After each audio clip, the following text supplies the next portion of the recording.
Silvestrovské oslavy v Michalovciach sa už po 25. krát začali vernisážou výstavy v Zemplínskom múzeu.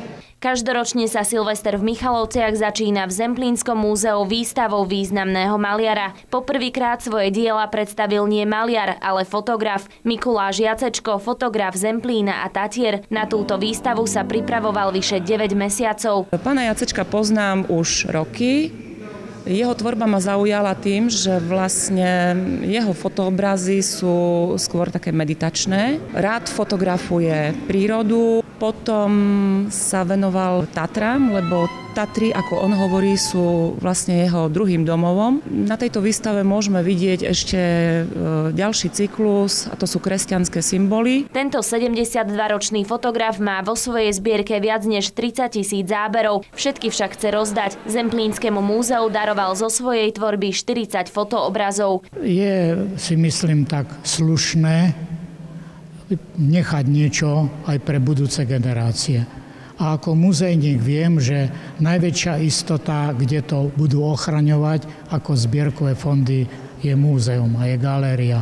Preto som sa rozhodol Zemplínske meditácie ako celok darovať Zemplínskému múzeu v Michalovciach. Na konci roka 2012 sa mu splnil sen vystaviť svoje dielo. Jeho fotoobrazy si v Zemplínskom múzeu môžete pozrieť do konca februára. Ďalšou tradíciou, ktorá sa v Michalovciach každoročne koná na Silvestra, je strieľanie zátok zo šumivého vína. Michalovčania už po 13. krát otvárali šampanské ešte pred polnocou. Táto súťaž je výnimočná a výnimočná je práve tým, že je výnimočná nielen v našom kraji, nielen na Slovensku, ale je to svetový unikát, lebo takáto súťaž sa neorganizuje nikde, podľa našich vedomostí. Táto súťaž spestrila záverečný deň v roku pre obyvateľov Michaloviec a celého Zemplínskeho regiónu. Súťaž si každý rok získava väčšiu obľubu. Zúčastnilo sa jej 43 účastníkov. Rekord z roku 2005, kedy zátka zo šumivého vína Pavla Tota vystrelila do vyše 30 metrov, sa však prekonať nepodarilo nikomu. Víťazom sa stal Pavol Tkáč, ktorého zátka doletela do takmer 22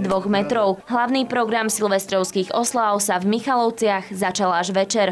Stovky Michalovčanov sa zišlo aj na námestí Osloboditeľov, aby sa rozlúčili s rokom 2012. Hlavný program sa na námestí začal hodinu pred polnocou. Aj tento rok zapálilo vedenie mesta vatru zvrchovanosti. Tentokrát bola o to výnimočnejšia, že si pripomíname 20 rokov samostatnosti Slovenska. 20. výročie Slovenska oslavujeme práve takto symbolicky zapálením vatry a pokračovaním ďalšieho kroku na námestí. Veľmi sa teším, že aj ľudia majú dobrú náladu, veselosť, počuť delobuchy. Myslím si, že je to najkrajšie, čo si môžeme na prahu nového roka želať, aby ten rok 2013 bol pre ľudí šťastným a veselým, plným radosti a úsmevov Božej lásky, ale hlavne, aby sa ľudia navzájom mali radi. Hlavne veľa zdravia, šťastia, pracovných a osobných úspechov a veľa lásky.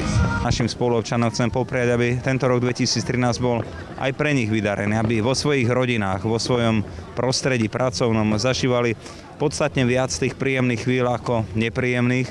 Chcem im popriať najmä pevné zdravie, ale aj veľa takých chvíľ, kedy sa budú viac tešiť ako smútiť. Nech teda rok 2013 je pre nás čo najvydarenejším. 4, 3, 2, 1. A je to tu, všetko najlepšie do roku. Ohňostroj v Michalovciach bol veľkolepý. Mesto doň investovalo takmer 10 000 eur.